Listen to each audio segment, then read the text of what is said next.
Коробки для конфет ручной работы своими руками. Эта коробочка в виде кулька делается проще простого. Для нее нужно небольшой отрезок гофрированной бумаги, картон формата А4, ленточка, клеевой пистолет, тарелка, ножницы. Вначале начертите окружность при помощи тарелки на картоне. Отрежьте от него половину, из нее склейте фигуру в форме конуса. К краям его прикрепите гофробумагу, слегка сосборивая. Ну и все, просто заполните конус сладостями, а верх завяжите красивой ленточкой. Закругляемся. Мне надо отдыхать, идти. Пока-пока. Правила выбора. Портал для камина своими руками. Фото готовой работы представлено далее. Является относительно легкой конструкцией, поэтому для нее не нужен фундамент. Если же строится кирпичный камин, его основание обязательно усиливается. Но вот для искусственного обрамления требуется добавить вес чисто визуально. Он должен смотреться натурально, чтобы гармонировать с интерьером. Важно оформить портал в соответствии с существующим стилем интерьера. При этом также учитывают и внешний вид очага, с которым они создают единый образ. Некоторые камины продаются с порталом, оформление которого может быть довольно простым. Чтобы украсить его, добавить оригинальности, можно создать дополнительный декор для существующего портала. Некоторые камины не имеют оформления вообще. Это очаг-вставка, который может стать основой для портала в любом стиле. Без оформления часто изготавливают электрические камины. Для них требуется создавать декоративный фасад отдельно. Сделать портал для камина своими руками не составит труда. Его можно собрать из разных материалов, которые есть под рукой. При этом внешний вид такого обрамления будет эффектным благодаря некоторым приемам, рассмотренным далее. Прежде чем приступить к работе по созданию обрамления, потребуется купить камин. В противном случае готовое обрамление не будет ему соответствовать идеально, а работу придется переделывать. Поэтому сначала приобретают камин, поверхности которого не должны нагреваться. Также подобная техника должна иметь соответствующие сертификаты, которые подтверждают безопасность ее эксплуатации. Смотрю на тебя и балдею. Красота, разновидности. Портал под камин своими руками можно сделать разные конфигурации. Выбор модели стоит делать в соответствии с особенностями комнаты. Если помещение просторное, можно создать классический вариант обрамления. Камин располагается на одной стене внизу, обрамление будет установлено на полу. Для такого камина требуется обеспечить достаточное пространство впереди. Если комната небольшая, лучше отдать предпочтение модели, вмонтированной в стену. Она будет располагаться на некотором расстоянии от пола. Также камин может быть навесным. Выбор зависит от особенностей интерьера. Камин может быть также прямым или угловым. Смонтировать обе разновидности своими руками не составит труда. Прямые камины чаще устанавливают в пропорциональной, просторной комнате. Если же помещение вытянутое, лучше сделать угловой портал для камина своими руками. Так помещение будет выглядеть гармоничнее. Порталы могут создаваться как для настоящего камина, так и для его декоративных версий. Бывает фальшкамин, который может быть изготовлен из самых разных материалов. В нем нет пламени. Например, можно вместо этого создать внутри камина поленницу или книжную полку. Реалистичнее выглядят электрокамины, экран которых может имитировать настоящее пламя. Портал может иметь верхнюю полку, на которую можно поставить разные предметы, а также боковые шкафчики. Дизайн может быть самым разнообразным. Ляпота. Это уже середина видео. Материалы. Традиционно обрамление для камина изготавливалось раньше из камня, но даже при использовании искусственных разновидностей материалов вес конструкции получается значительным. Если будет принято решение сделать портал для камина из кирпича своими руками, потребуется создавать для него фундамент. Это значительно усложняет работу. Гораздо проще делать легкое обрамление. Для этого сегодня применяются разные материалы. Например, это может быть гипсокартон. Из него можно сделать портал, который будет выглядеть, словно созданный из камня. При этом гипсокартон прост в обработке. Можно сделать портал из дерева для камина своими руками. Этот материал выглядит благородно, является экологически чистым. Если его правильно обработать, древесина приобретет требуемый вид. Более дешевым вариантом является МДФ, ДСП и фанера. Из них лучше делать фальшкамины, которые только создают подобие такого элемента интерьера. В качестве материалов для отделки можно применять штукатурку, матовые и глянцевые краски. Древесину можно покрыть морилкой, создав требуемый оттенок. Затем ее обрабатывают лаком. Можно создать имитацию кирпича, сделав облицовку гораздо легче, чем при использовании настоящих блоков. Все такое разное, как твое настроение, стиль оформления. Желая создать своими руками портал для камина дровяного, электрического или иного типа, потребуется создать дизайн-проект. На бумаге нужно проработать все декоративные элементы, конфигурацию очага. Только после этого можно приступать к работе. Стиль камина может быть разным. Он должен сочетаться с интерьером. Кантри – это небольшая конструкция, которая подойдет для помещения со скромными габаритами. Портал можно просто окрасить или покрыть лаком. Если помещение большое, лучше обложить обрамление декоративным кирпичом или оштукатурить поверхность. Викторианский. Потребуется изготовить портал из добротной древесины. Ее можно будет украсить позолоченными декоративными элементами, молдингами и вензелями. Можно применять плиты, имитирующие натуральный камень. Их цвет должен быть темным. Классика. Конструкция обязательно симметричная, может иметь отделку под мрамор. Можно оштукатурить обрамление, украсив его лепниной. Рекомендуется создать колонны или хотя бы обозначить их, сделав с обеих сторон вертикальные полосы. Можно создать такой портал из полиуретана или гипса. Хай-тек. Портал выглядит легким, обладает скромным дизайном.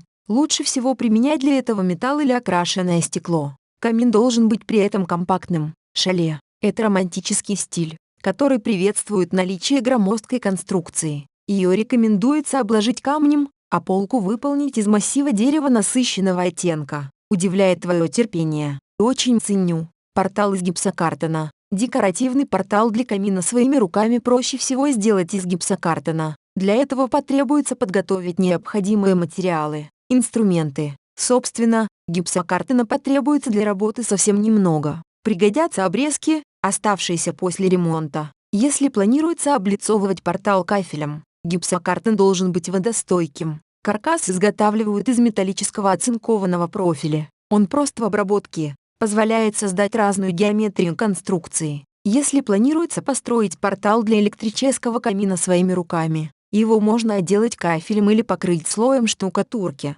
В обоих случаях потребуется приобрести грунтовку, предназначенную для гипсокартона. Для отделки штукатуркой потребуется финишная смесь на основе гипса, армирующая лента, серпянка. Также потребуется покрыть поверхность слоем краски соответствующего оттенка. Для отделки поверхности кафелем нужно приобрести плиточный клей. Можно также фиксировать плитки на жидкие гвозди. Керамическую плитку выбирают среднего или небольшого размера. Также потребуется затирка для швов соответствующего оттенка. Столешницу можно делать из гипсокартона, но эффектнее смотрится массивная доска. Можно применять для этого МДФ или фанеру. В этом случае потребуется приобрести дополнительно специальную ленту. Ею оклеивают кромки панелей. Зачет, плюс подписка и все. Создание каркаса. Портал для фальшкамина своими руками нужно создавать на каркасе из металлического профиля. Для этого предварительно создается чертеж. На его основе рассчитывается количество требуемых материалов.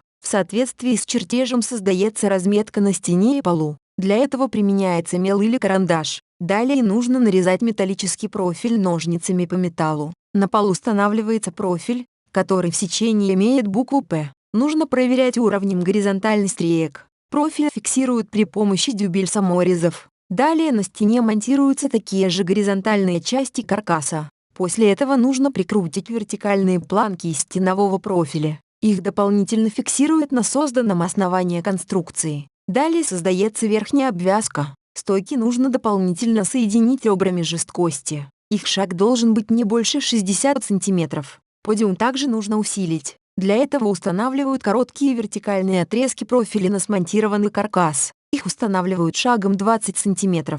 Там, где будет установлена топка, потребуется сделать горизонтальную обвязку. Затем фиксируются вертикальные направляющие. Они будут обрамлять экран. Люди разные бывают. Г полная Г. Шутка. Отделка из гипсокартона. После того, как будет смонтирован каркас, можно приступать к его обшивке листами гипсокартона. Этот материал легко раскроить, поэтому трудностей при монтаже не возникает. Листы материала фиксируют на каркасе при помощи саморезов. Их утапливают слегка в гипсокартон. Каждый саморез должен быть вкручен в центр профиля. Собирая портал камина своими руками, следует проклеить углы серпянкой. При этом применяется гипсовый раствор. Если планируется на верхнюю полку у камина вещи, углы рекомендуется усилить соответствующим профилем. Далее проводится отделка декоративным материалом. Если это будет шпаклевка, сначала потребуется обработать раствором все углубление, оставшиеся в местах вкручивания саморезов. Далее всю поверхность портала обрабатывают слоем финишной шпаклевки. Когда она высохнет, раствор шлифуют и покрывают краской. Если планируется выполнить отделку плиткой, ее монтируют на соответствующий раствор, швы и обрабатывают затиркой. Лучше всего применять для этих целей плитку, имитирующую природный камень или кирпич. В этом случае камин будет выглядеть натурально, будто построенный из кирпича. После этого можно будет установить столешницу. У тебя дома красиво? Интересно. Деревянный портал. Портал из дерева для камина своими руками построить будет не сложнее, чем из гипсокартона. Но при использовании натурального материала следует учесть, что его вес будет больше. При этом древесина является горючим материалом, который подвержен атакам вредителей. Его потребуется правильно обрабатывать перед монтажом, для этого применяют антипирин и антисептик. Также натуральные материалы толще, чем гипсокартон. Эта особенность древесины является преимуществом, если потребуется установить тяжелый электрокамин или дополнительную технику. Например, на полку можно будет установить телевизор, сделать тумбочки для хранения вещей по обе стороны камина. Чтобы собрать подобную конструкцию, потребуется подготовить соответствующие материалы. Это может быть брус с поперечным сечением 50-50 см. Также для каркаса нужна будет фанера толщиной не менее 12 см. Фиксацию материалов проводит при помощи саморезов по дереву. Чтобы раскроить натуральную древесину или фанеру, применяют электролобзик. Сборку гораздо удобнее производить при помощи шуруповерта. Отделку выполняют при помощи разных материалов. Подчеркнуть природную красоту древесины позволяет лак. Можно поменять оттенок натурального массива при помощи морилки. Если же планируется окрасить древесину, применяется грунтовка. Краску нужно выбирать специальную. Она должна быть устойчивой к высоким температурам, не должна издавать неприятный запах. Существуют специальные составы, которые можно применять внутри помещений. Накладные декоративные элементы, если таковые будут применяться при отделке, фиксируются при помощи столярного клея. Ты внимательно смотришь, или как? Сборка камина. Сначала потребуется составить чертеж. В соответствии с этой схемой потребуется распилить брус. Из него собирают опорную конструкцию. Предварительно все элементы конструкции обрабатывают противопожарным составом и антисептиком. Сборка начинается с пьедестала. Далее монтируется задняя стенка камина. При сборке важно проверять, ровно ли собраны все элементы. Если все выполнено правильно, можно приступать к раскрою фанеры. Собирать портал камина своими руками следует аккуратно. Для этого применяют саморезы. Предварительно места их установки нужно прозинковать, чтобы не пошли трещины на поверхности листов фанеры. Фантасмагория какая-то. Зацение. Финишное оформление. После сборки портала камина своими руками нужно выполнить финишную отделку. Панели обрабатывают наждачной бумагой. Далее можно пройтись по поверхности морилкой. Это придаст материалу требуемый оттенок. Когда он высохнет, можно покрыть поверхности 2 слоями лака. Нужно делать перерыв, чтобы первый слой полностью высох. Также можно покрыть камин слоем интерьерной краски. Оттенок выбирают в соответствии со стилем интерьера. Предварительно поверхность грунтуют. После этого можно нанести декоративное покрытие. Феррическая концовка. Ты еще вернешься.